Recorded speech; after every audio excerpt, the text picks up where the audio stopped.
Everyone. This is the International Peace Coalition. This is our 77th meeting we've had weekly in a row. Thank you all for joining us. My name is Anastasia Battle. I'll be your moderator, as well as Dennis Small and Dennis Speed, who will be my co-moderators today. We created this organization, this forum, to bring together the international peace movement because, quite frankly, it's been dysfunctional, and we need to unite every aspect of the peace movement, whether it's left, right, something in between, but people have to rise above their ideologies and differences in order to save humanity right now. And I'm sure, as many of you are aware, the President of the United States, supposedly, we have no idea what's really controlling the United States at this point, but has given approval to Ukraine to use ATACMS missiles. And those missiles have now been used. And we're seeing an escalation in response to that. We wanted to have an evaluative discussion today. We have a number of experts who have joined us to go through this, and we're going to discuss what we're going to do about that as an international peace coalition. So to start us off, we have Dennis Speed. Unfortunately, Helga Zepp-LaRouche cannot be with us today. She'll be with us again. But Dennis Speed will start us off for this discussion. Please go ahead, Dennis. Yeah, thank you, Anastasia. And I want to welcome everybody from all the nations that are present and all the people, particularly in the United States, who are present.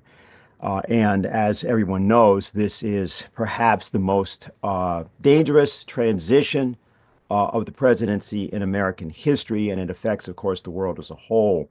It was 61 years ago today that the United States began its downward ascent with the assassination on Friday, November 22nd, 1963, of President John F. Kennedy.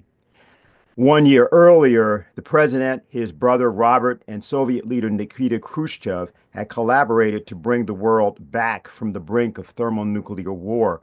And today, as we're convened here, the transition from one American president to another is being jeopardized by a shadow structure that may very well have acted in the mere week since the last time we held a meeting to bring the world to the brink of World War III.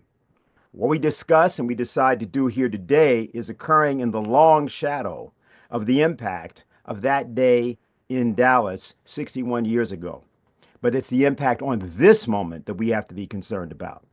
It's not clear either to world leaders or to the American people who is in charge of the American presidency today. And this was graphically on display at the G20 meeting of world leaders, which just concluded in Brazil. Joe Biden attended the G20 summit in Brazil as one of his final appearances on the world stage before departing the White House in 2 months. But instead of commanding the spotlight as the leader of the mighty and powerful United States, Joe Biden was largely ignored by fellow world leaders and even mocked by the press. This was most clearly seen during the group photo where Joe Biden was MIA, but the leaders didn't bother waiting for him to show up, leading to a shocked press pack. Your friend, where was he? They're telling Biden, they're telling him to wait for Biden, guys. Oh my God.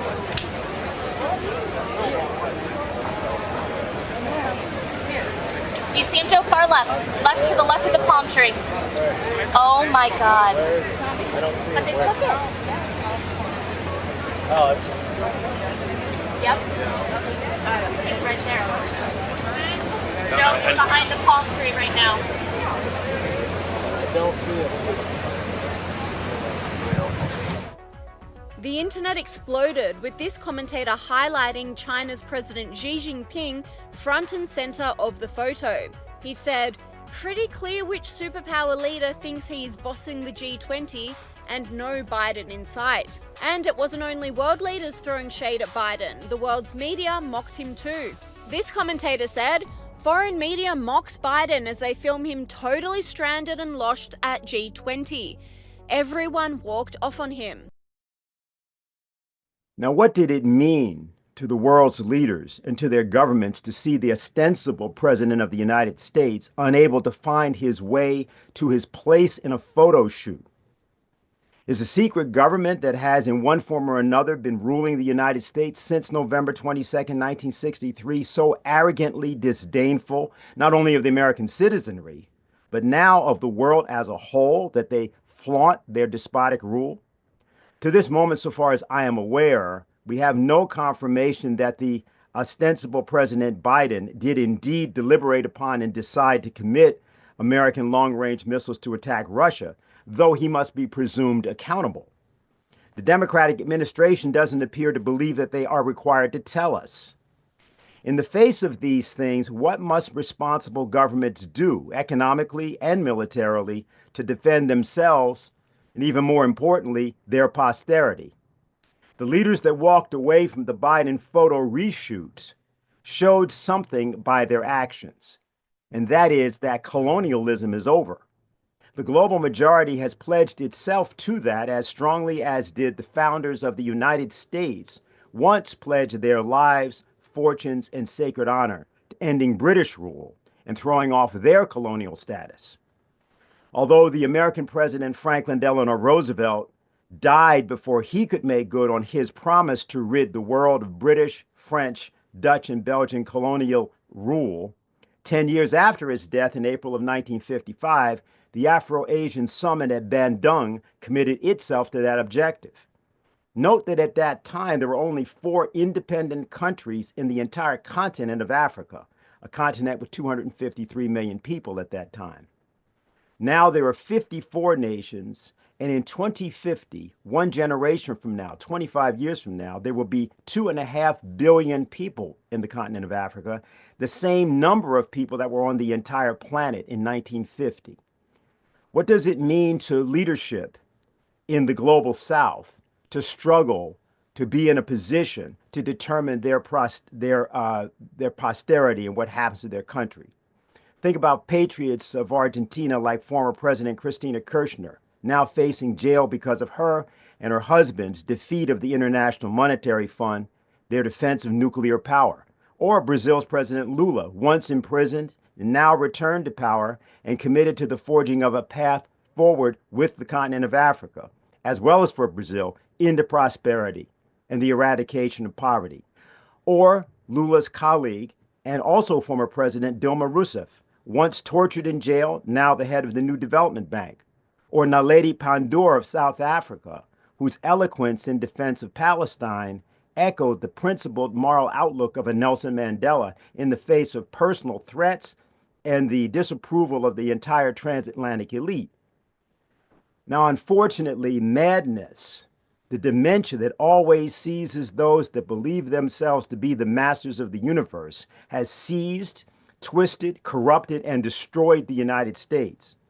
A United States in which everyone ran rather than faced the assassins of November 22nd, 1963, of April 4th, 1968, of June 6, 1968, and other later dates. The rest of the world cannot wait, however, for the United States to decide that it will return to the better angels of its nature. This period of transition is truly the most dangerous in American history, and the role of an international peace coalition is therefore more important than ever. We want to point out that there are some people in the United States that are capable of statecraft.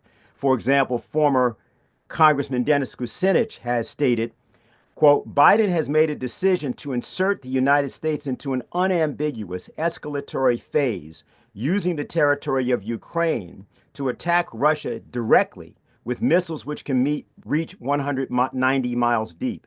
This is an illegal act by the president, which puts our nation on a path to war with Russia. The American people voted for Trump to end the wars. Biden apparently wants to end the world. Trump has put America's interest for peace and prosperity first, but no president has the right to use unilateral executive authority to permit a U.S. missile strike against another nation. This is an impeachable offense.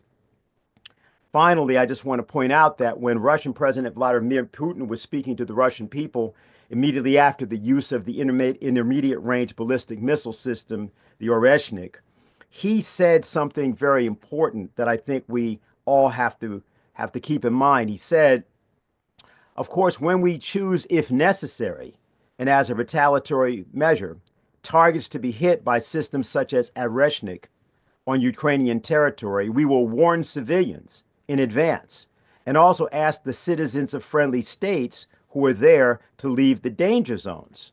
We will do this for humanitarian reasons, openly, publicly, without fear of countermeasures from the enemy, who will also receive this information. Why without fear? Because as of today, there are no means of counteracting such a weapon. These missiles attack targets at a speed of Mach 10, which is about 2 miles per second. Modern air defense systems and U.S. systems in Europe cannot intercept such missiles. It is impossible. I emphasize once again, it is not Russia, but the United States that has destroyed the system of international security and is pushing the entire world toward a global conflict by continuing to fight and cling on to its hegemony. Now, it's going to be up to us in our discussions and our actions to forge a pathway out of the hell to which we are headed, at least to some kind of a place of dialogue. And as I've said, this is an international peace coalition.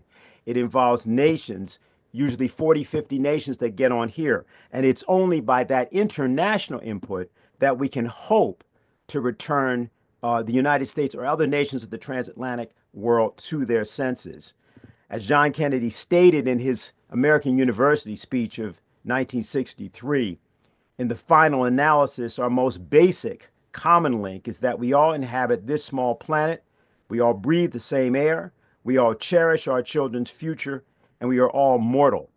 Our job is going to be, and many of the speakers will be alluding to this, to make sure that this transition period is characterized by the kind of intervention, the kind of statecraft that former Congressman Kucinich represented in the United States, correlate people, hopefully in Germany, France, or other nations will also represent, and to make sure that the actual reasons for the war, that fight against colonialism, are made clear to the American people so that in our approach to actually ending this, there is a focus on the future, not merely on stopping a conflict. And that's what I'd like to say to get us started. Thank you very much, Dennis Speed, for that. And I see we've got our friend Scott Ritter, who has just joined us on the line here. I'd like to go to Scott Ritter next, who's a former UN weapons inspector and has been an incredible voice for true peace. Do we have you there, Scott?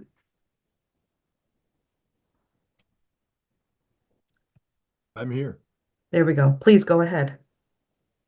Oh, okay. I didn't know it was my I'm turn. sorry. Well, I mean, I came on today, one, because I believe in what this panel is doing, but more importantly, I need to appeal to this panel to help us save your lives, my life, and everybody's life. We are closer today than we have ever been, ever, in the history of the nuclear era. Since nuclear weapons were used in Hiroshima and Nagasaki, we are closer today than ever for nuclear weapons being used again. We are literally at the threshold of a nuclear war. This isn't hyperbole. I'm not here to scare you. I don't give a damn what you think. You're going to die unless we do something to stop it. This is on full frickin' automatic. Russia has lowered its threshold for the use of nuclear weapons, including conditions it knows that NATO and the United States have already met. If Russia assiduously adhered to its nuclear doctrine, they would be able to use nuclear weapons today against NATO. They have opted not to, but we have already passed that threshold. At the same time, we have a Rear Admiral Buchanan in the United States Strategic Command who speaks glibly about the America ready to have a nuclear exchange with the Russians. Do you know what that means, a nuclear exchange? It means a nuclear war. We're ready to have one. Russia has lowered its nuclear threshold, and America is ready to engage in a nuclear exchange with Russia as we speak, right here, any moment. Right now, the United States and Europe are trying to figure out what to do after Russia responded to their foolish decision to allow Ukraine to use ATACMS missiles and Storm Shadows missiles to strike Russia. Russia has responded with a unique missile system, an intermediate range system, which we know very little about. But what we do know, or what we can speculate based upon past practice and what's going on, is this missile is special purpose built to take out targets of concern in NATO deployed in Europe. I believe this missile was developed on the orders of President Putin sometime this last summer to destroy the Dark Eagle missile complex that the United States it's a hypersonic intermediate range missile that the United States is Es planning ist on eine deploying. I believe it's Hyperschallrakete. developed to Excuse me, destroy the German interpretation is in the wrong channel. Please continue, Scott. Sorry. Well, I apologize to all the Germans. The Mark 41, Aegis Ashore air defense system that was ostensibly built to deal with Iran, but we all know it was built to deal with Russia. And today, NATO views it as a mainstay in their air defense against Russia.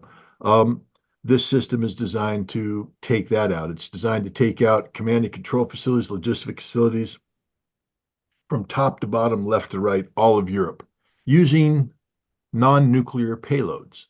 But nonetheless, this would be a Russian strike against NATO. What Russia has demonstrated is that it is ready right now, as we speak, to strike any target in Europe if Europe gives them an excuse to do so. How will Europe respond? Article 5. According to Joe Biden, this is a sacred obligation. Many NATO nations have been leaning forward, waiting for an opportunity for Article 5 because they believed Russia was bluffing, but Russia isn't bluffing. Russia just proved it's not bluffing. And now how does NATO respond to this? Back down, retreat? Too much political capital has been invested. And there are still people in the White House, in the State Department, in NATO who believe that Putin is bluffing. This was just an experimental system after all. It's not as though Russia really means to use this. Russia's not bluffing. And if we continue to call his bluff, call Putin's bluff, call Russia's bluff, there will be a nuclear war. And I'm very concerned that because we are in a very compressed timeline, we have the Biden administration together with their NATO allies admitting that they're seeking to Trump-proof NATO, Trump-proof Ukraine, Trump-proof this policy of the strategic defeat of Russia, so that by the time Donald Trump is sworn in as president on January 20th, he will not be able to change any of this. That means that there's a compressed timeline between now and January 20th to get all of this in place, and they can't afford delays. They can't afford pauses. They can't afford doubt. And my concern is they are going to aggressively move forward, forcing Russia's hand. And then we're going to have Admiral Buchanan's little nuclear exchange. But there's no such thing as a little nuclear exchange. There's no such thing as limited nuclear war. Once the nuclear weapons start flying, read Andy Jacobson's book, Nuclear War: A Scenario. It quickly spins out of control. 72 minutes after the first nuclear device explodes, we are all dead. That's where we're at. Now, what are we going to do about it? I mean, we can have conferences, etc. I think we only have one chance at stopping this nuclear war, and that is to get the president-elect to become actively engaged in calling out the Biden administration and speaking to the American people. Regardless of what you stand on the election that took place on November 5th, there was a winner. And that winner is Donald Trump. And Donald Trump has articulated a policy that seeks to end the conflict in Ukraine and prevent a nuclear war in Russia. If you don't believe me, refer to the article published on The Hill magazine, authored by RFK Jr. and Don Trump Jr., two people who are on the inside of the Trump team. They wouldn't have published this article without the permission and concurrence of Donald Trump. We know this is Trump's position. The American people endorsed this position when they gave him the mandate to govern. And yet now the Biden administration is operating in a way that directly contravenes this, seeks to disrupt this, seeks to make it impossible, and in doing so pushes us to the brink of a nuclear Armageddon. How can we get him involved? How we can make our voices heard? The old-fashioned way. Shout it out from the top of our voices in Washington, D.C. And what I'm asking is that everybody join me in Washington, D.C. on December 7th. I've reached out to Jose Vega. I've reached out to others. Jose has reached out. We're beginning to put together a team that's going to make this possible. December 7th, 2 weeks, we can save the world, save our life, save your life by making our voices heard. If we make it to that, there's no guarantee. There's no guarantee that we're going to make it to December 7th. And I'm not being facetious. One stupid error and it's all over. The war begins and we all die. But just in case we do make it past Thanksgiving, in case we do enjoy that turkey dinner, we can gather in Washington, D.C. at the Lincoln Memorial and then march to Congress and then march to the White House and make our voices heard that we are going to say no to nuclear war. And that's a hashtag that I want everybody to start trending. Hashtag say no to nuclear war. Get on social media and make this happen. This is it. I don't know what else you're going to do because you're going to die if you don't do this. If we don't find a way to make our voices heard, to let the Biden administration know that this is not acceptable. This is not how we do business. This is not what we, the people, want. That they will continue to pursue these policies to the detriment of everybody. And that's really all I wanted to say is keep an eye on this space as we develop this mission. This is the mission of a lifetime. This is the battle of our lives. If we lose this, we all die, literally. We all will die. We are so close to nuclear conflict, it's not funny. When you have a senior officer in Strategic Command saying openly that we are ready to engage in a nuclear exchange with Russia, do you understand what he is saying? Do you understand that a nuclear exchange means hundreds of millions of dead people? 100 million dead Americans minimum. And they're ready to do it right now. If you're not angry, if you're not scared, you're not human. They are ready to go to nuclear war right now. We need to stop it. And coming together on December 7th just might give us a chance. Thank you very much for letting me come here and speak. And that's what I have to say. Thank you, Scott. And yes, we are pulling that team together. And I just want to say that there's going to be a number of other initiatives that are being put forward. I think what you're putting out about the social media is very important. We have some other people who have some ideas on that as well. So that'll come up during the discussion. But we'll continue with our agenda so we can have that discussion. But I want to thank you again for joining us, Scott, and putting this forward.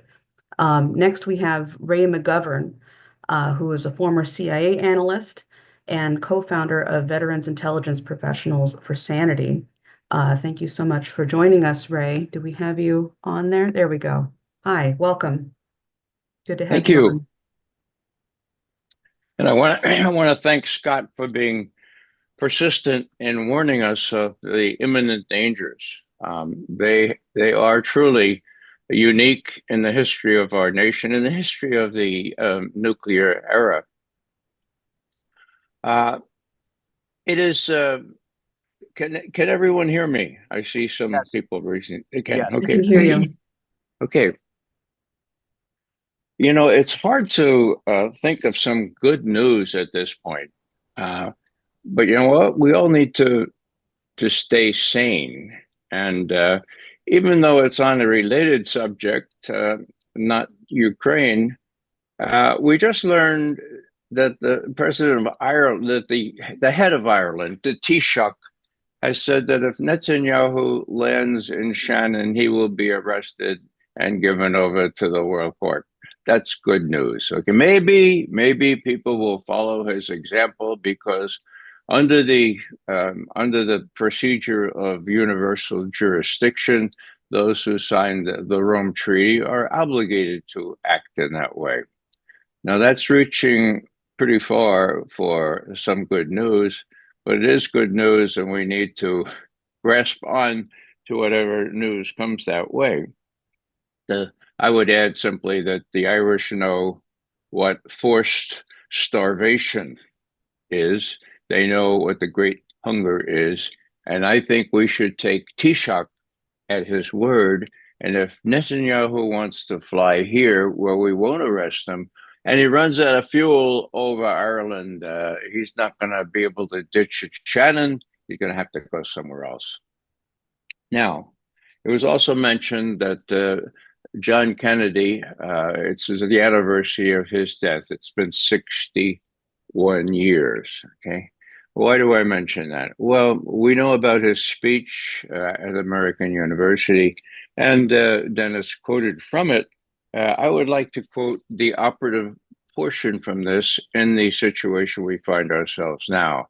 And it is this, quote, above all, while defending our own vital interests, nuclear powers must avert those confrontations which bring an adversary to a choice between a humiliating retreat or actually the use of nuclear weapons. To adopt that kind of course in the nuclear age would be evidence only of the bankruptcy of our policy or of a collective death wish for the world. That is what Scott and others are warning us about. So, where does that leave us? Well, it leaves us with other things that Dennis drew our attention to, and that is, where's Biden? Is he sane? Who's making the decisions? Now, we know from the Defense Department spokeswoman that it's very doubtful that the Defense Department was informed about this decision to authorize deeper strikes into Russia. Whoa, where does that leave us? That means Blinken, Sullivan are operating this thing. And that's really, really, really dangerous because they have a cog in the wheel in the form of the head of the CIA director. And his name is Bill Burns. Whatever they tell him, he'll do. He's a cog in the administrative wheel. I'm very disappointed in that. But, you know, given the fact that, last July, he told the president, look, Putin has already lost in Ukraine. His army has been shown to be a laughingstock to the whole world. That's the kind of leadership we have at the CIA. Now, why do I mention that? Very briefly, Scott also mentioned one stupid move. I made a little note of it here. Well, that's all it would take, okay? One stupid move. And then we have the situation that John Kennedy, 61 years ago, warned us about, you know, a choice between humiliating retreat and the use of nuclear weapons. Why do I make this point? Well, because 41 years ago, I was on active duty with the CIA, and so is my good friend, Mel Goodman, who was one of the few left that would tell the truth. Long story short, there was an exercise of proportions the Russians had never seen. Okay, it was called Able Archer. It included the president, the vice president, included everybody in Europe, and the Russians thought it was the real thing. We know they thought it was the real thing. We had a double agent in the UK, Gordievsky, who was telling us, look, the KGB is concerned it's the real thing. And they're telling this disabled leadership, which Russia had at the time, that they better be careful. They may expect a nuclear strike. My friend Mel Goodman had the courage to go to his boss. His boss, the analysis director of the CIA, was Robert Gates. Now, Robert Gates has said in his memoir, you know, I never thought it was on the top of my job jar to make the Russians comfortable.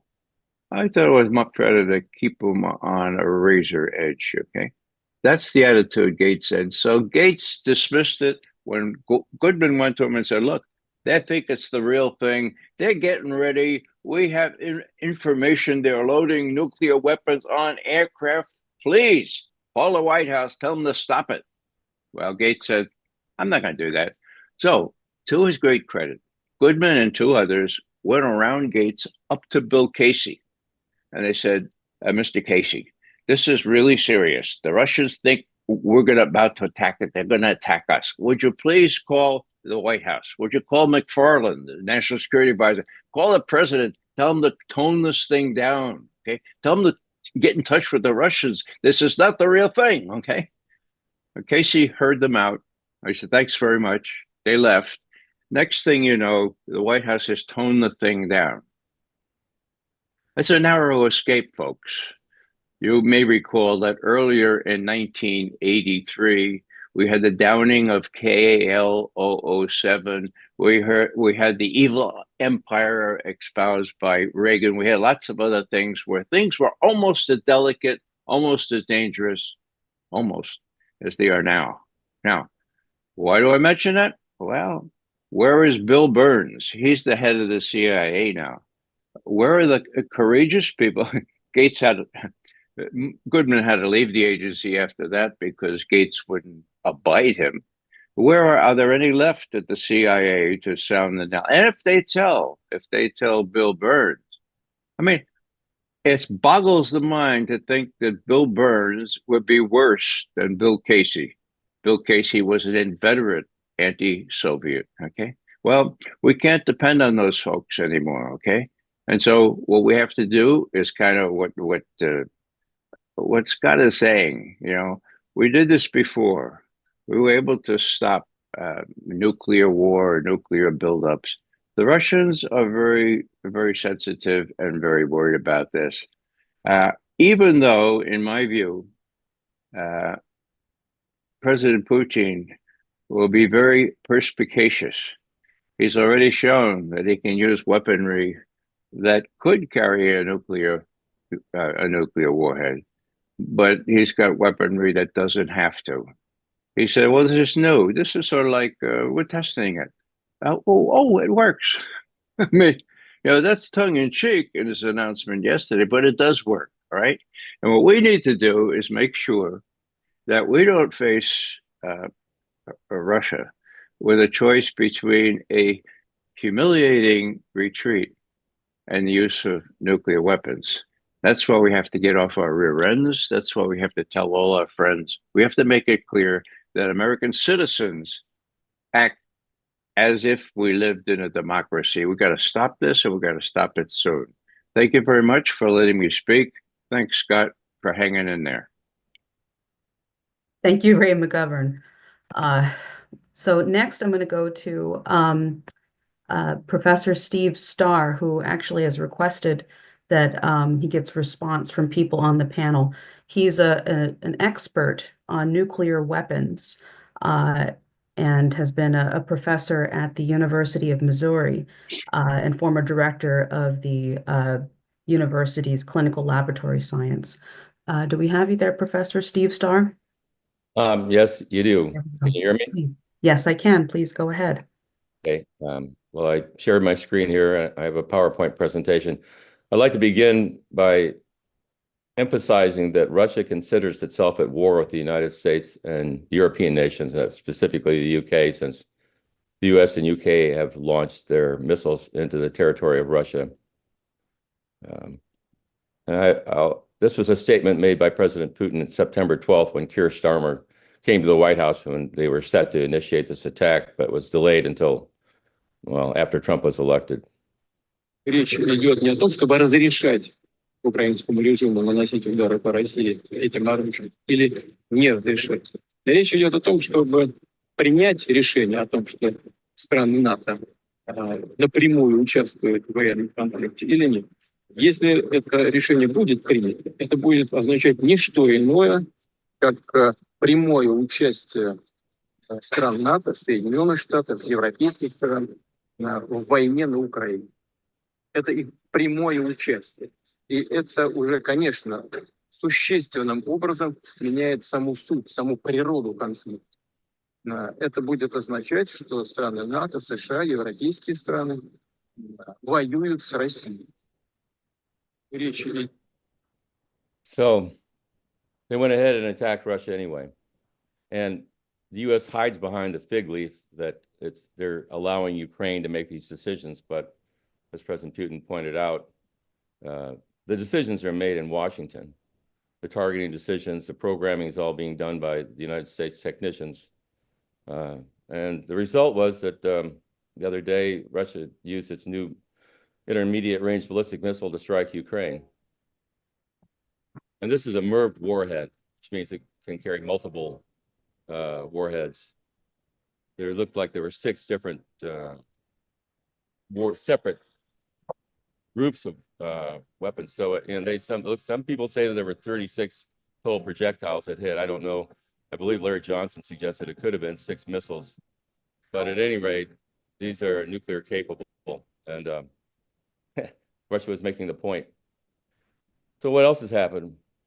Well, a couple of days ago, it was on Judge Napolitano's broadcast, Colonel McGregor stated that Russia has placed its nuclear forces on full alert. Well, I have at least 2 sources right now telling me that Russian nuclear rocket forces are on full alert. They are at the highest level of readiness they have ever achieved, which means that they are literally a short message away from launching nuclear warheads on missiles against anyone that threatens them, whether it's the United States or its surrogates in Eastern Europe. So that much has happened, which suggests to me that the Russians have taken this very seriously. I would think that the United States would make a corresponding increase in its DEFCON status if they detect that Russia has done that. So it's very likely that both the United States and Russia have moved to very close to nuclear warfighting status with their DEFCON. Russia has begun production of mobile nuclear shelters and distributing these. These are protected citizens from various threats, particularly radiation. They can be equipped with air filters. Russia recently announced, well, the spokesperson for the foreign ministry announced that the Aegis Ashore missile base in Poland is now a priority target. The U.S. also has a similar base in Romania.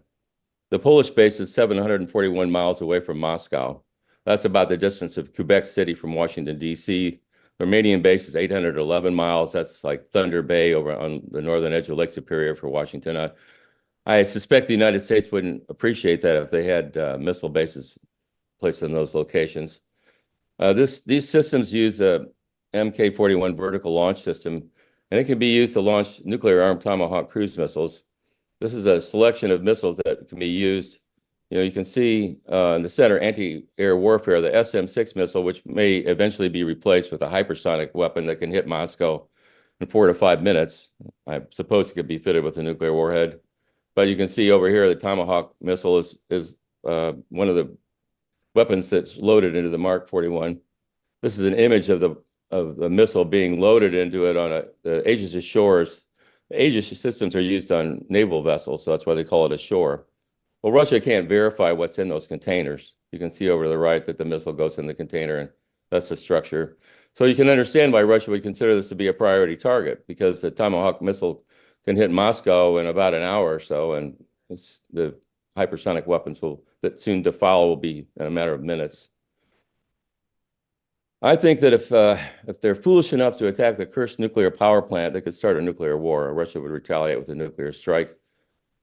The nuclear power plant is within range of all the missiles, the ATACMS and Storm Shadow Scout missiles, and it has 2 older nuclear reactors that are not protected by concrete containment. A concerted attack with a swarm of missiles could be, even though the Russians have been shooting down the ATACMS and Storm Shadows, it doesn't mean that if they get hit with a swarm of them, they'll get every single one. Each of these reactors and its spent fuel pools contains at least 10 times more long-lived radiation than was released by the 1986 Chernobyl disaster. You can see this is a comparison. The RBMK Chernobyl type reactors at Kursk, these are the 2 there. But a modern reactor has a cylindrical concrete dome. It's about 3 feet thick and lined with steel. So they're much more difficult to hit. This is an interior view of the Chernobyl 2 reactor and the Kursk reactor. On the left is Chernobyl. That in the back, that's is the top of the reactors. That's the top of the reactor. And this one, adjacent to that, is the spent fuel pool. So they're right next to each other in a building that's not protected. This is a image that the French nuclear IRSN organization created to show the spread of cesium-137 after the Chernobyl reactor blew up in 1986. These reactors have a graphite core which will burn. So the line at the bottom down there shows as a progression over a 3-week period as the radiation spread throughout Europe, and I mean, it went everywhere. We got some in North America too, but the areas around Chernobyl and Belarus were really hard hit. This is a map and I made in 1996 by the CIA. The darkest red areas are the exclusion zones. They're too radioactive for people to live in. There's still about 1,100 square mile there. Cesium-137 has a 30-year half-life, so to get 5 half-lives, you will get down to about 3%. 10 half-lives, 1%, but you're talking about 200 to 300 years before you can really live in an area like that. So that shows you what the implications of hitting these reactors. Well, of course, the U.S. and Russia can each launch 800 to 1,000 strategic nuclear warheads at each other in a matter of minutes. Another thing they can do, Russia's developed, this slide was made by Dr. Postal. They have the Poseidon robot unmanned submarine. It's a drone. It's very large. You can see the image of the man standing above it. And Dr. Postal showed that it can fit a 100 megaton warhead in the tip of this. These things can go faster than our torpedoes. They have unlimited range. They can loiter. This is a picture of the Belgorod sub that carries them. You can see the 6 holes in the front where they would be launched. There are 2 of these now that are deployed. This is an image of a 100 megaton, well, this is a 50 megaton bomb that was detonated in 1961 by the Russians. I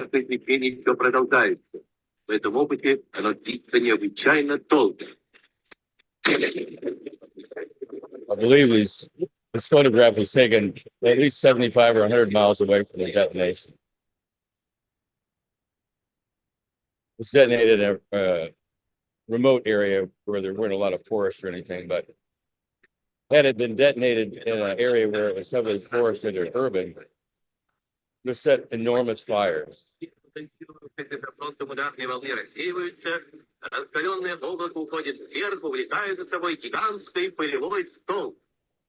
Dr. Postal created an image of what it would happen if the Belgorod used 6 of these torpedoes, these drone submarines, to hit the East Coast.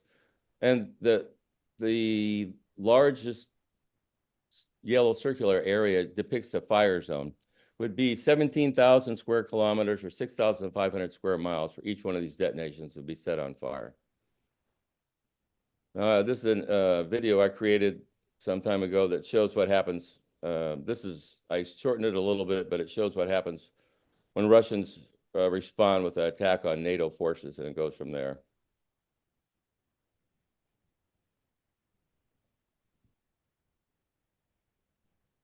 These are counterforce strikes where the U.S. responds and hitting targets in Russia to take out its nuclear forces, but it's not going to arrive in time to do that, and a full-scale nuclear war results. And there'll be more than 4,000 nuclear detonations that incinerate all the major cities in the U.S., Europe. China would probably be involved too, but the massive nuclear firestorms from these would literally cover hundreds of thousands of square miles. Everything that's flammable in the fire zone would burn. There would be no survivors. The air temperatures get to above the boiling point of water. So if you live in a city, that would be what you would be looking at. The scientific studies predict that 150 to 180 million tons of smoke and soot would rise into the stratosphere. And in a matter of 10 days to 2 weeks, the high winds in the stratosphere would spread it around the world. It would cause a global stratospheric smoke layer to form. And this smoke would block about 70% of the sunlight in the northern hemisphere and 35% in the southern. It would also destroy the protective ozone layer. That wouldn't be noticed immediately, but it would after the smoke begins to dissipate. That would be actually about 10 years before it really would go away.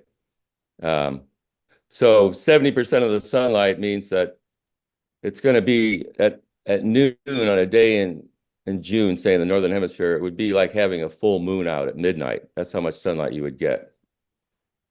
Southern hemisphere would be a little bit less than that, but it would still cause temperatures to be too cold for many years to grow crops. And, the cold weather would cause the death of most humans and land animals. Initially, the daily temperatures would fall below freezing every day for up to 3 years in Central North America and Central Eurasia. So that's what we're looking at with a nuclear war. Kennedy warned us about this, and this is a little, we're still at a point where we can stop this. Never have the nations of the world had so much to lose or so much to gain. Together we shall save our planet, or together we shall perish in its flames. Save it we can, and save it we must. And then shall we earn the eternal thanks of mankind, and as peacemakers, the eternal blessing of God.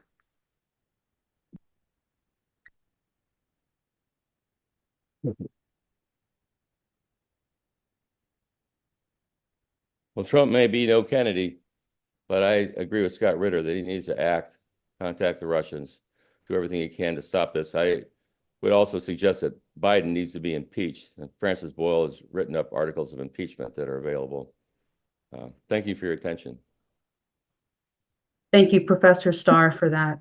And I actually would like to ask, especially given that you're a former UN weapons inspector, Scott Ritter, if you have a response to Professor Steve Starr.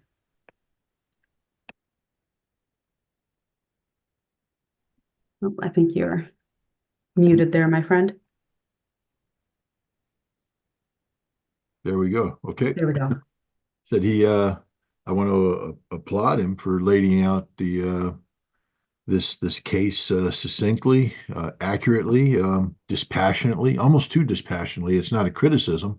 It's a reflection of his professionalism, except that people should be changing their underwear in fear after listening to what he said. And yet I think his soothing voice has calmed us into believing that maybe this was just another, academic presentation. It wasn't. He was laying out the imminent demise of mankind. And I want to reinforce that point.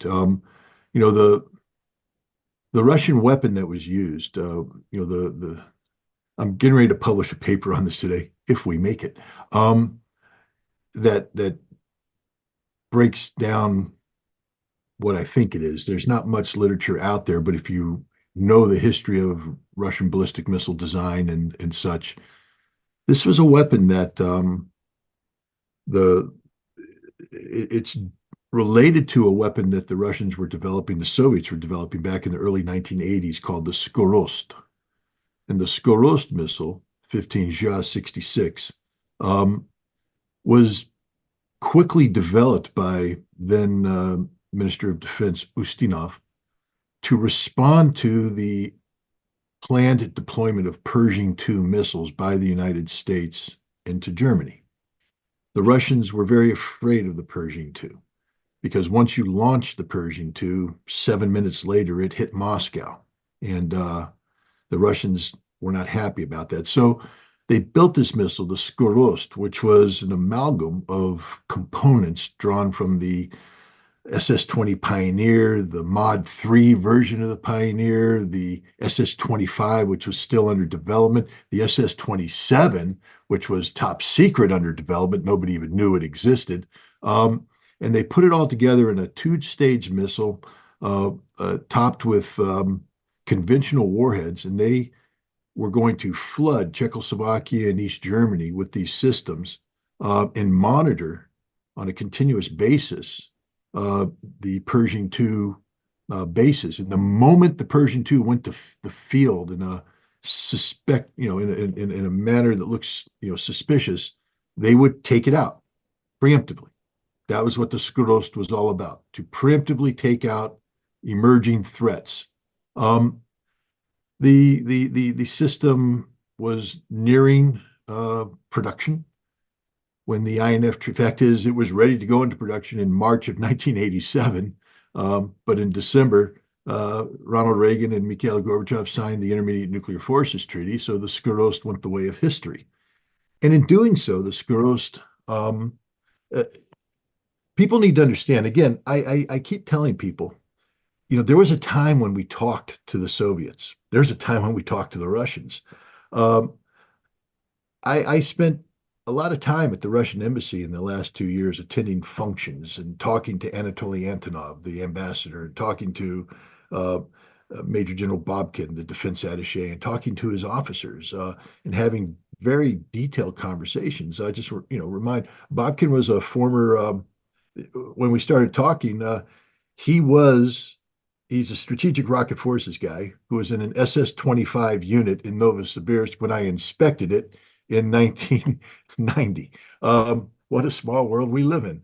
And he was sent to the United States to help facilitate arms control talks, how to prevent the very crisis that we're in.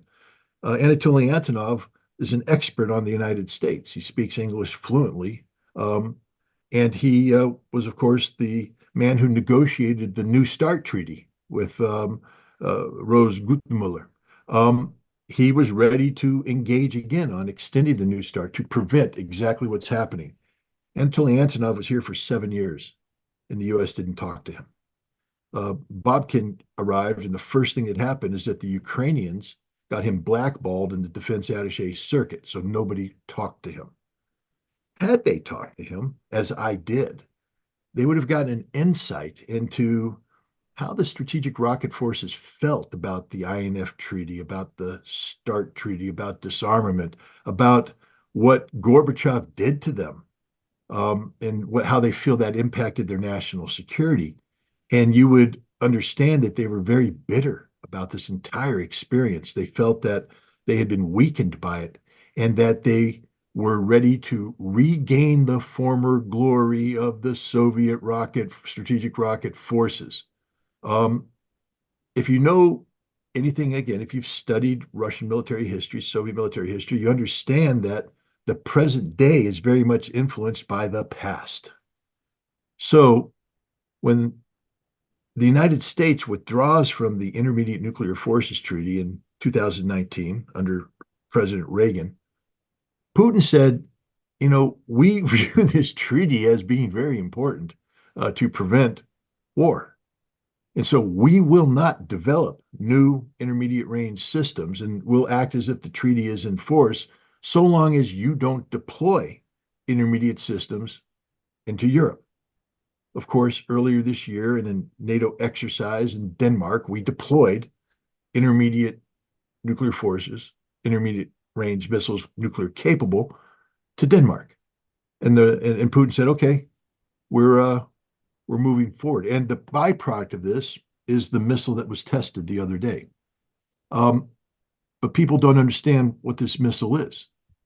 This missile is the modern day version of the Skorost. You see, the Russians are building a missile that can be pushed forward and be ready to preempt Dark Eagle, our intermediate missile.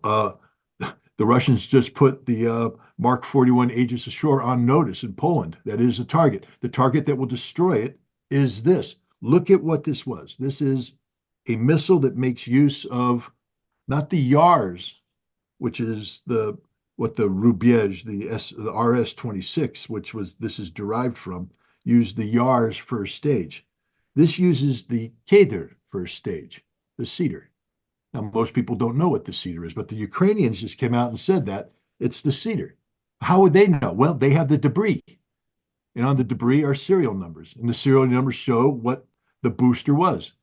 This is the most modern booster that the Russians have.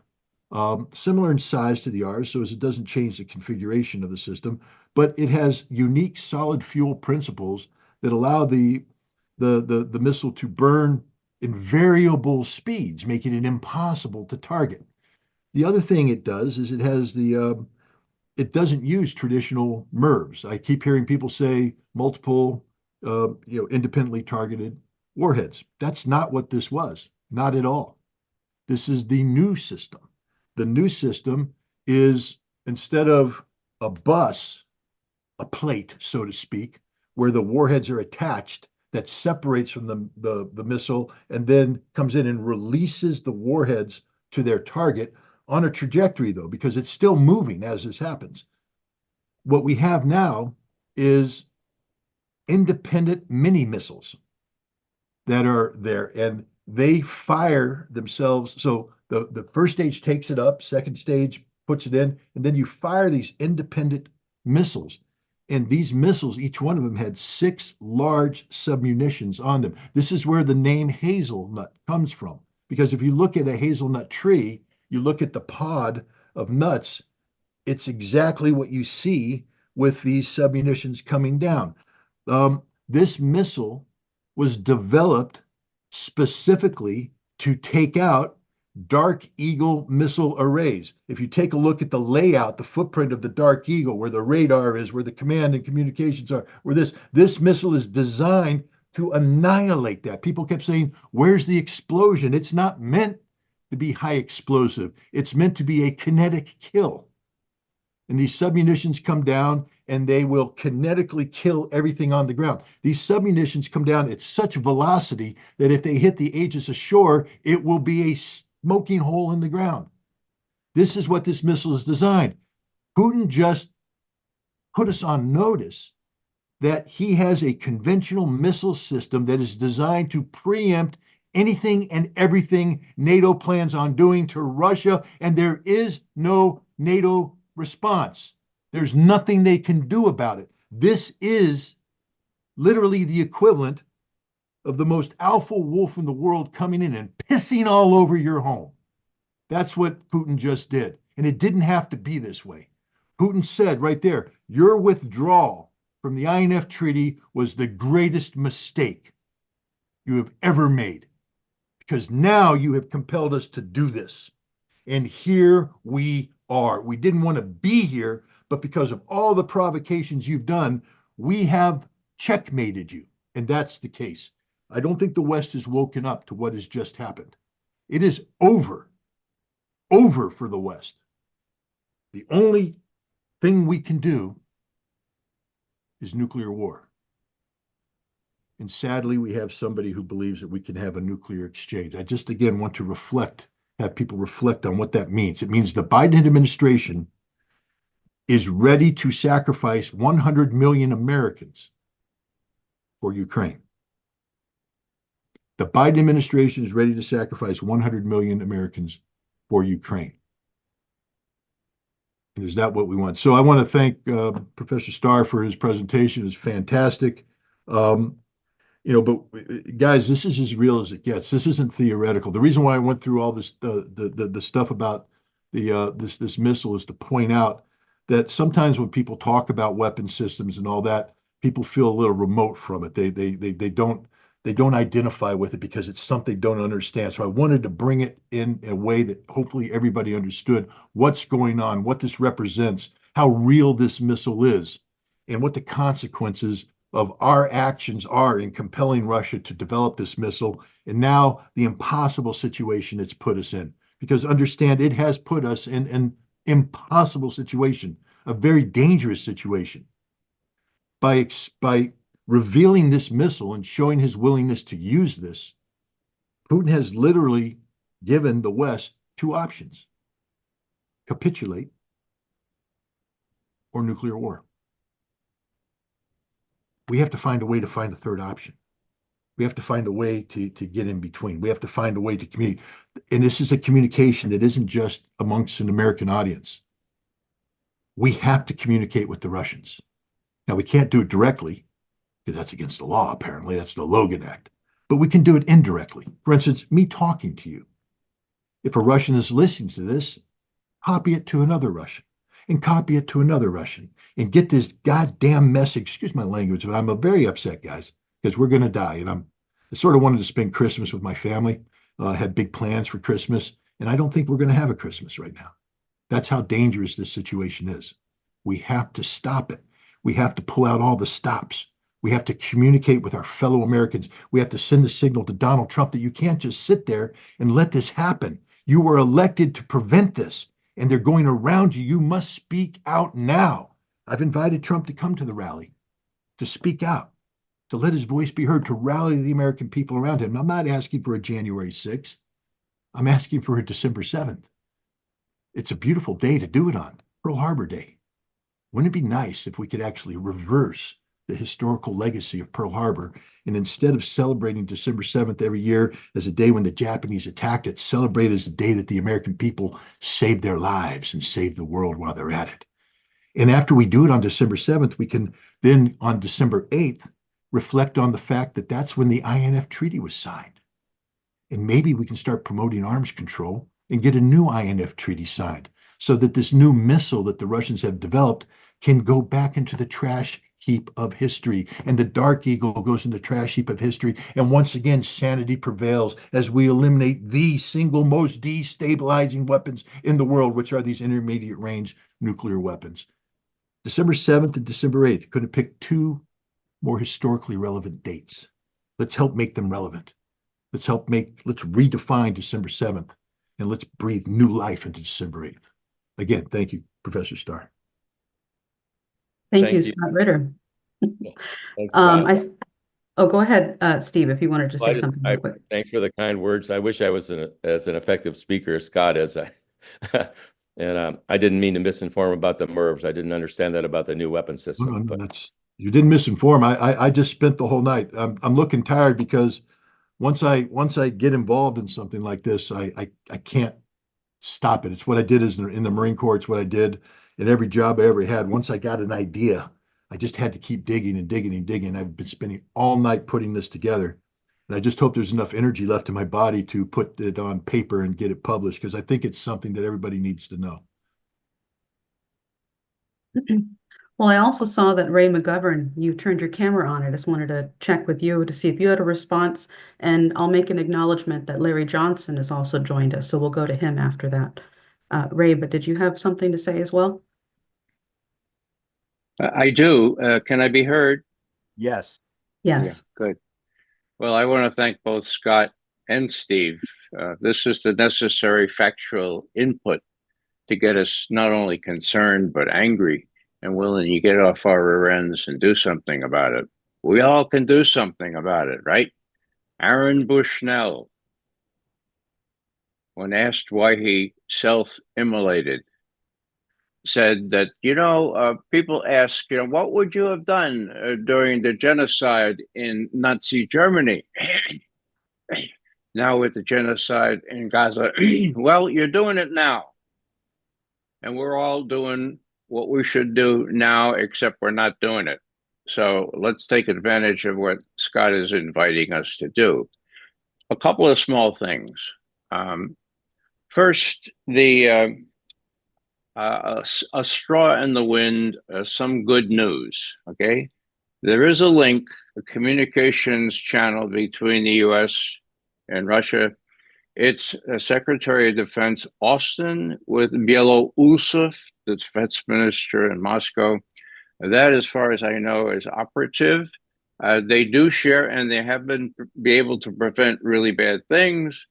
And it's my guess, just a guess, that Blinken and Sullivan didn't want Austin in on the act, didn't inform him about the president's decision, because they weren't sure what Austin would do and what he might tell Belousov, okay?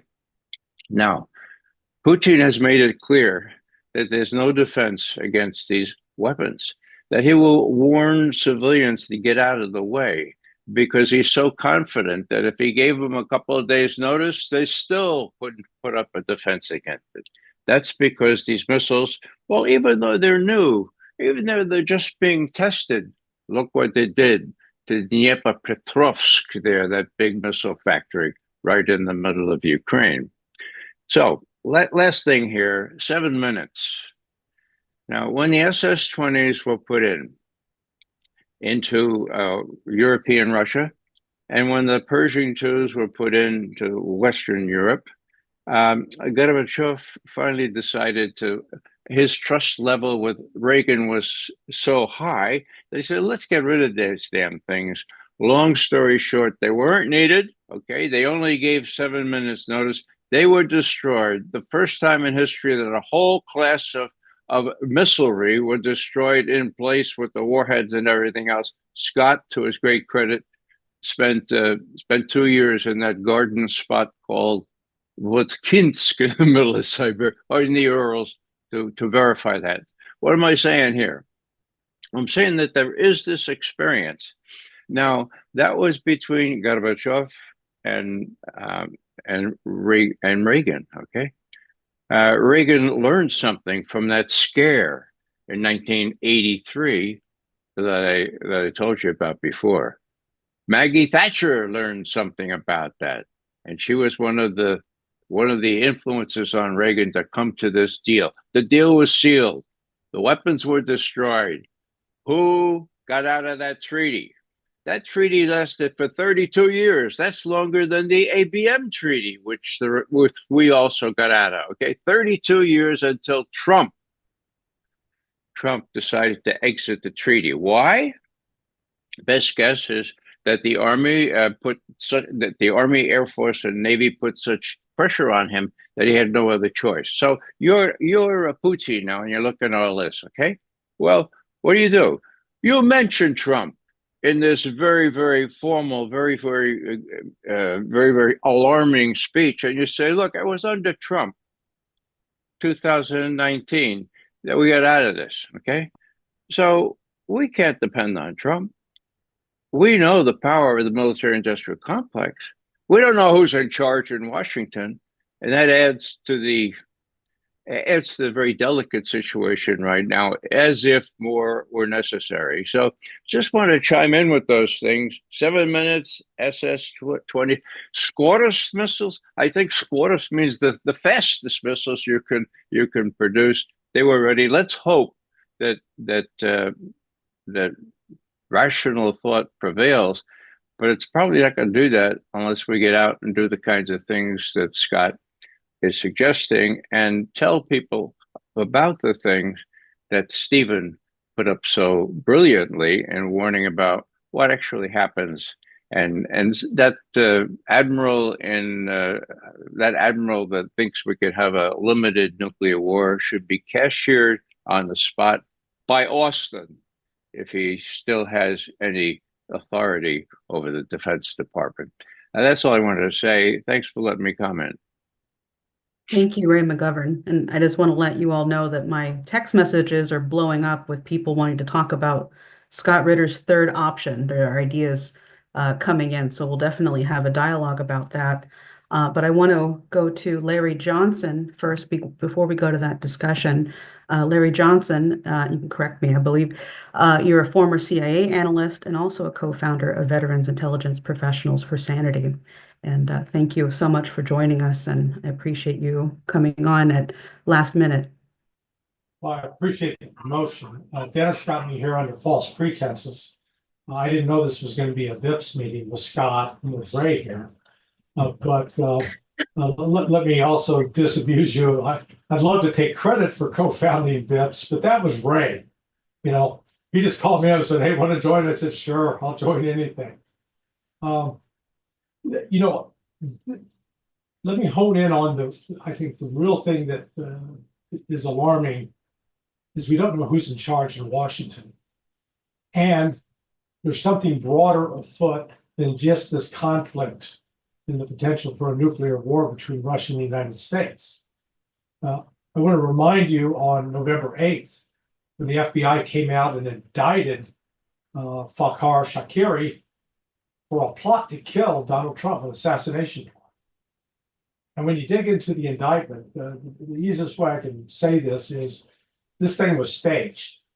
This was not a genuine plot. The Shakiri was arrested in 2019 in Sri Lanka with 92 kilograms of heroin and didn't go to prison. Well, that tells you right away, number one, DEA was part of that operation. Number two, he became a cooperator because he didn't do time. And number three, my understanding is CIA got involved with it. So I said, well, why would they do this? There are people at the Department of Defense, at the CIA, at the FBI, at the Department of Justice, who've been involved with active subversion over the last 4 years and have been responsible for spreading a number of lies and deceits throughout the society. And then recognize once Trump gets in, there's a potential for an accountability that'll put many of them at risk. So I see them doing everything in their power to try to either make and create a situation that Trump will be so up to his eyeballs was trying to keep the world from catching on fire that he won't be able to focus on them, or even to create a situation that would prevent Trump from taking office. And some may say that sounds crazy, but let's recognize that the entire premise for allowing these, the way we're being told the story, oh, North Koreans are in Kursk, or they're in Ukraine, so we need to send these attack missiles. Except they sent the attackers last April. They've been there for 6 months, for God's sake. It's not new. So this thing has been planned. This is not coincidence. This is not spur of the moment. This is not reacting to some immediate event. There is some effort underway that involves both trying to create a pretext for going to war with Iran under the guise that, Iran's trying to kill Donald Trump, as well as justifying an expansion of the war up to and including the possible use of nukes. And, I can't add anything to what Scott and Steve shared, as well as Ray, but just to point out that let's step back and look at this in a broader, and people say, my God, you're a conspiracy man. No, I just don't know who's making decisions. And I don't think these things that somebody's sitting there in front of a slot machine pulling a lever saying, oh, let's see what comes up this time. There are some people with some nefarious goals involved, and they do not have the welfare of the American people, or for that matter, the people of the world at stake. It's something, I'll call it downright evil, that they're trying to gin up. But that's my 2 cents. Thank you, Larry, and thank you for the contributions from everybody in the discussion so far. I want to go to Dennis Small, who had a few ideas from what Scott Ritter was bringing up as the third option. Please go ahead, Dennis. Yeah, I really like talking about third options when the 2 other ones presented are capitulate or go to nuclear war. I'm reminded of what Lyndon LaRouche often said. Others said the same thing, I believe, but whenever you're presented with choosing between 2 options, always choose the third. Of course, you've got to come up with a third and know what that actually looks like. I have a couple of things I want to say that I think will point in that direction to further that discussion, because that's the operant part of the discussion here. No one here is in favor of either of the 2 options. There was a very interesting article published yesterday in RT by Fyodor Lukyanov, who is the director of the Valdai Club. He is the guy who chaired the discussion with Putin back on November 7th, I believe it was, in the in-depth strategic discussion. And his article in RT discusses the recent back and forth around Ukraine with the missiles and so on. And what he says is the following: everyone is entering a dangerous phase in which the chances of descending into unmanageable confrontation are greater than before. The final days of Democrat rule in Washington promise to be risky, close quote. And I think we all agree with that. The period from now to January 20th is as dicey as it gets. And I think it's actually going to get worser and worser, hopefully not worsest. But to actually get an idea of the causality of what's happening and therefore the solution or the third option, I want to just take a step back for a second to get a little bit of include some other contextual elements into this bird's eye view of what we're looking at here, and ask ourselves the same question that Kepler asked himself when he was trying to figure out how the solar system worked and came up with the idea that there had to be something that was perhaps not visible called gravitation, which actually was causing all of the observed phenomena. So in addition to what we've just discussed so far today in shocking detail, and in, I'm sure, details where like myself, people learned a whole huge amount about how this actually works. Consider the following. We have, in effect, an equally dangerous situation in Southwest Asia, with, according to what Seymour Hersh called, a plan for the annexation of the West Bank in the next 2 weeks. If that proceeds, we're on a very fast path towards a confrontation with Iran, and from there with Russia directly. And we've seen how quickly that can grow. So that's happening at the same time. Also happening at the same time is the law enforcement officers, so-called, in the state of New York, have just launched a major attack on the nation of India. And they have done that by pressing charges against a gentleman, a businessman by the name of Adoni, I don't know how to pronounce it, who is not only a very wealthy Indian businessman, he is the crucial ally of Prime Minister Modi in his entire infrastructure plan and for the development of India's relationship to the BRICS and so on. This guy was charged with some form of corruption. In the first day of trading after these charges were pressed, 2 days ago, one of his companies lost $20 billion in market value.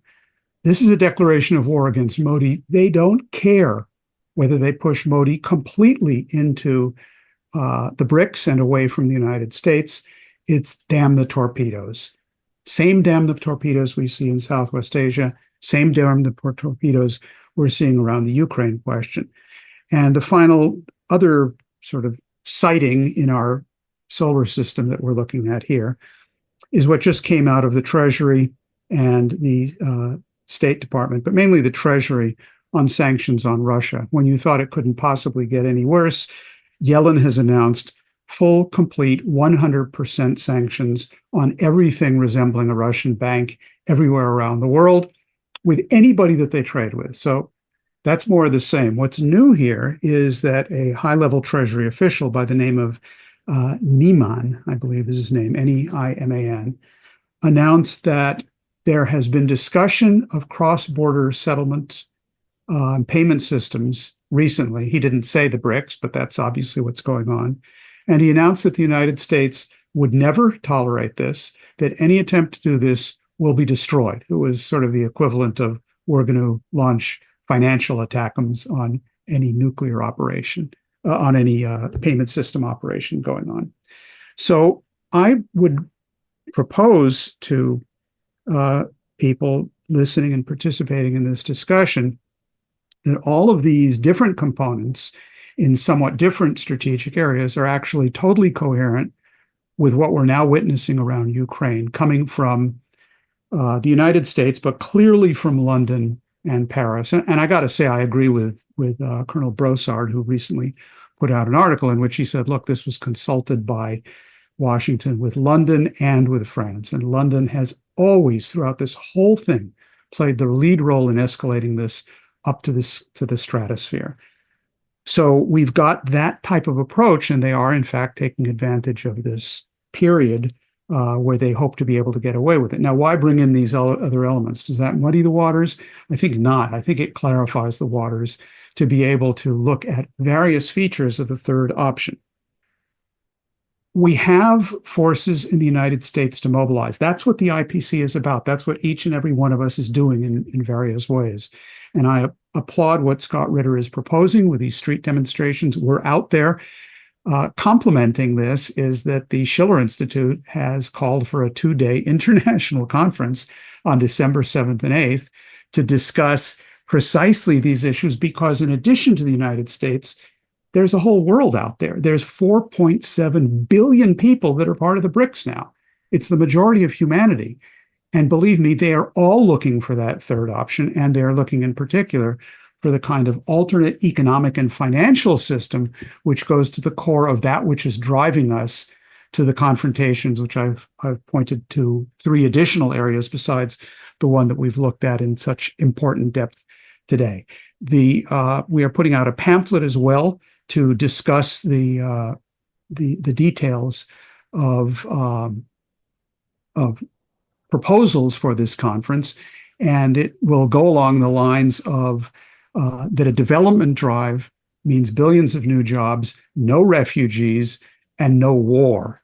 So what we're looking to is to present the alternative new security and development architecture, which you've heard Helga discuss on so many occasions, for which there is a very rapidly growing base of support around the world, and to make sure that the United States, especially with an incoming administration, joins that operation of building and constructing as opposed to confrontation.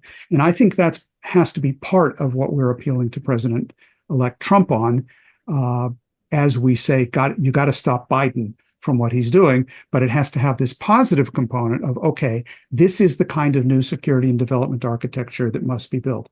If we don't do that as well, if we don't put some positive content on that third alternative, the various other areas, I mean, I don't know, my mental image is almost like a MIRV, or perhaps this more sophisticated form of weapon, which you've described, Scott, where this international financial elite, headquartered in London, secondary systems coming from Wall Street, are launching simultaneous attacks from a damn the torpedo standpoint, because they will only tolerate the world looking one way. And I think we have a tremendous potential for support everywhere around the world if we focus this thing in this kind of positive direction. So that's what I wanted to throw into the discussion here. Thank you, Dennis, for that.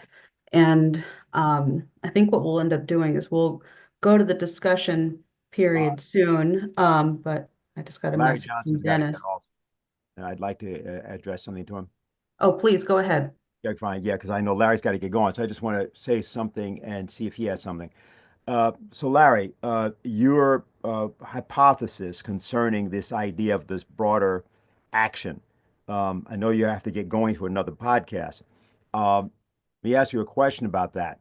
How would you compare that, for example, to the kind of thing that we saw that was in action clearly in one way or the other around things like 9/11 and other matters? I'm not talking about simply the attack. I'm talking about the notion of shadow government preparations and collusion, because you seem to be indicating that everything that is being asserted to be the immediate cause of what is going on isn't really operating that way. What's your thinking about this? Well, I think Barack Obama is playing a very direct role in this. And let's understand that this didn't start this year with Trump's decision to run again. This goes back to 2015, when the CIA and the FBI started collaborating. And at that point, they were collaborating to assist Hillary Clinton to become president. And I know for a fact that Brennan set up a task force at CIA that was specifically collecting intelligence on all presidential candidates at the time, up to and including Bernie Sanders. And that as the primary season developed and it became clear that Trump was going to be the candidate, they shifted the focus to Trump. So you had active collaboration between the FBI, the CIA, the National Security Agency, and foreign intelligence, all Five Eyes, but especially the UK and Australia, that were all involved with this intelligence effort to try, at the point, to try to destroy Trump and prevent him from having any kind of constructive dialogue with Russia. And we got to go back and say why. Listen, I'm all about following the money. At the root of this, the obsession with Putin and with Russia is that when Putin cut the Western oligarchs off from access to the riches of Russia, that became a vendetta that was going to be answered at any cost. And I think that's still what is at work. I mean, we don't fully comprehend the economic stakes that BlackRock has at risk in Ukraine when they lose, the economic risk that the United Kingdom has in particular. So, I believe in always follow the money. There's a lot of money at risk behind all of this. none of this has to do with quote, freedom or democracy or human rights or any of that crap, because they don't believe in that. They believe in money and being able to control, and Putin represents an existential threat to the West from the standpoint that he is destroying their ability to control and manipulate other countries. So, I think Barack Obama he's an important tool in that. He's certainly not calling the shots. He's the water boy. They fill his bucket up and he happily runs it out to the players. Okay, thanks. Thanks. I got to jump. My apologies. Exactly. No, I just wanted to make sure you got in whatever else you would have to say. And Anastasia, I have other things, but we should go to the discussion, and I can say whatever I have to say in that context. Great. All right. So anybody who's on via YouTube, X, Rumble, wherever you are, if you're on YouTube, go to the description. You'll find the link to get the RSVP, so you can get the Zoom link to get on. If you want to be part of the discussion period with the speakers, you must be registered. We don't just let anybody into this Zoom meeting. You must be registered to get on. If you can't find it, if you're not on YouTube, you're somewhere else, go to the schillerinstitute.com, and the link to get the RSVP is right on the top of the website. So please go to schillerinstitute.com. And with that, we're going to be going into the discussion period. And Dave DeBroat, just let me know when we've cut that.